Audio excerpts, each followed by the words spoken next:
दिल्लीच्या जंतर मंतरवर काही काळ गोंधळाचं वातावरण, पोलीस आणि आंदोलक आमने सामने, सध्या परिस्थिती नियंत्रणात, पोलिसांची माहिती।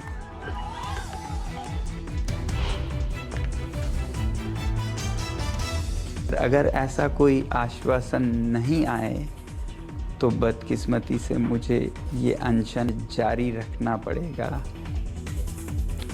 सोनम वांगचुक 25व्या दिवशी उपोषणावर ठाम।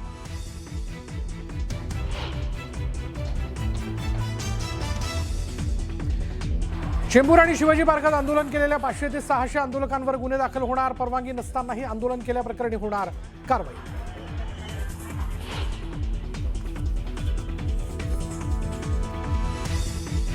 पंतप्रधान मोदी सोबतच्या भेटीवर शरद पवारांचं स्पष्टीकरण, दिल्लीतील विद्यार्थ्यांचं आंदोलनादरम्यान पोलिसांकडून विद्यार्थ्यांना देण्यात आलेली अयोग्य वागणूक यावर चर्चा केल्याचं केलं स्पष्ट।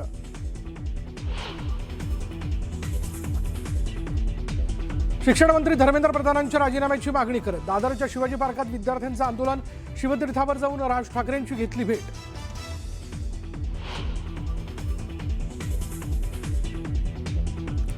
संसदेत चर्चा करण्यास सरकार तयार, विरोधकांनी चर्चा करावी, जेपी नड्डांनी केलं आवाहन, राहुल गांधींच्या आरोपांनाही दिलं उत्तर।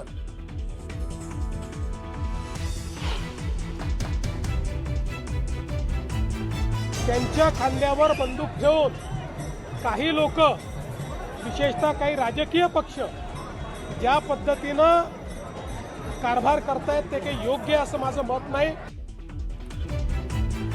शेतकरी कर्जमुक्ती योजनेच्या अंमलबजावणीला सुरुवात, पहिल्या दिवशी केवळ 553 शेतकऱ्यांना कर्जमुक्तीचा लाभ, इन्कम टॅक्स विभागाकडून माहिती मिळाल्यानंतर आणखी शेतकऱ्यांना मिळणार लाभ।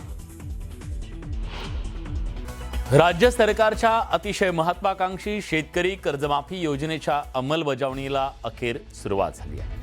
राज्यातल्या 56 लाख शेतकऱ्यांना योजनेचा लाभ मिळणार आहे। मात्र पहिल्या दिवशीच 553 शेतकऱ्यांनाच केवळ योजनेचा लाभ मिळाला। इन्कम टॅक्स कडून आवश्यक ती माहिती मिळाली नसल्यानं सध्या केवळ 553 शेतकऱ्यांना लाभ मिळाला आहे। जसजशी माहिती अद्ययावत होईल त्याप्रमाणे अधिकाधिक शेतकऱ्यांना याचा लाभ मिळेल, असं सहकार मंत्री बाबासाहेब पाटील यांनी म्हटलंय। शेतकरी हिताची पुण्यश्लोक अहिल्यादेवी होळकर शेतकरी कर्जमुक्ती योजना 2026 आहे। या योजनेची सर्व प्रशासकीय आणि तांत्रिक प्रक्रिया पूर्ण झालेली असून आज राज्यातील पात्र शेतकऱ्यांना या योजनेचा प्रत्यक्षात लाभ मिळण्यास सुरुवात होणार आहे। आज माननीय मुख्यमंत्री देवेंद्रजी फडणवीस साहेब, आजचा दिवस का निवडला आपण तर त्यांचा फडणवीस साहेबांचा वाढदिवस आहे आणि स्वर्गीय अजितदादा पवार साहेब यांच्या जयंतीचे औचित्य साधून या योजनेअंतर्गत पात्र ठरलेल्या शेतकऱ्याची प्रातिनिधिक स्वरूपाची यादी आपण जाहीर करत आहोत। अशी एकूण सभासदांची संख्या 553 आणि अमाऊंट हे 2,99,37,540 हे आता कन्फर्म झालेले आहेत। बाकीचं काम अपलोड हुलालेवरी टॅली याद्या व्हायला वेळ लागते, आता ते काम आमचं कंटिन्यू चालू आहे। केंद्रीय शिक्षण मंत्री धर्मेंद्र प्रधान यांच्या राजीनाम्याची विद्यार्थ्यांची मागणी योग्य आहे। काँग्रेसचा विद्यार्थ्यांना पूर्ण पाठिंबा आहे, असं राहुल गांधींनी म्हटलं। दिल्लीत विद्यार्थ्यांवर झालेला लाठीचार्ज आणि पंतप्रधानांच्या निवासस्थानाबाहेर काँग्रेसनं केलेलं आंदोलन यावर राहुल गांधींनी पत्रकार परिषद घेतली। आपल्या सादरीकरणात त्यांनी 20 जुलै रोजी झालेल्या विद्यार्थ्यांवरच्या अत्याचाराचे आणि लाठीचार्जचे आंदोलनाचे काही व्हिडिओ दाखवले। त्यानंतर मोदी सरकार समोर आपल्या 3 मागण्या त्यांनी ठेवल्या।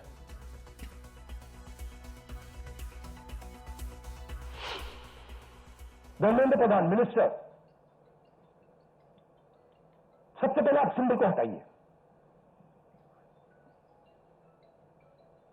बड़ी बात नहीं है, सुसाइड हुए बच्चों के 152 पेपर लीक हुए। स्टूडेंट्स की पहली मांग ये है, इनको हटाइए। हमें लगा कि अगर हिंदुस्तान के स्टूडेंट्स सड़क पे हैं तो ऑपोजिशन को भी सड़क पे होना चाहिए। ऑपोजिशन स्पीकर के पास गए, उनके कमरे में गए, रिस्पेक्टफुली गए, और हमने स्पीकर से कहा देखिए ये बहुत बड़ा मुद्दा है, आप हमें बोलने दीजिए, इसके बारे में डिस्कशन करने दीजिए। स्पीकर ने कहा कि देखिए मैं सरकार से पूछूंगा, meaning it is not speaker decision, it is सरकार डिसीजन। ठीक है, पूछिए। पूछने के बाद कोई डिस्कशन नहीं, पूरी इशू को इग्नोर कर दिया। सही है कि पुलिस वाले थोड़ा मतलब मुझे घसीट के ले गए, बट कान में कह रहे थे कि इस सरकार को हटाइए। एक्चुअली मैं राजस्थान का हूं, इनको हटाइए। हम सिर्फ वर्दी पहने हैं। दूसरा कह रहा है मैं हरियाणा का हूं, इनको हटाइए।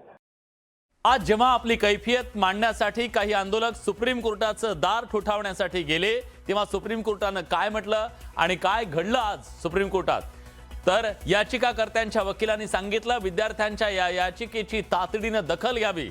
त्यावर सरन्यायाधीश सूर्यकांत म्हणाले आमचा वेळ वाया घालवू नका।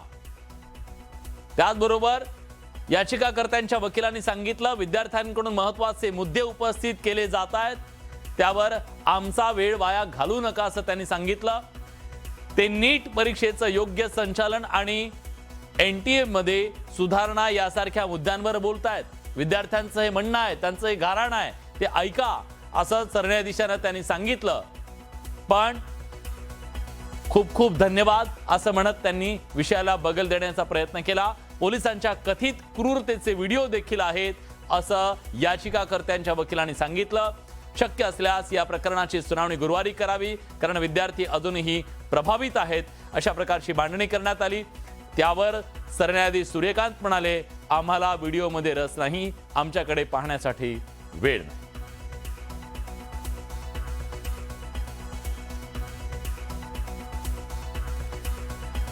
दिल्लीत आंदोलक विद्यार्थ्यांवरील लाठीचार्ज प्रकरणी दिल्ली हायकोर्टानं दिल्ली पोलीस आणि केंद्र सरकारला नोटीस बजावली आहे।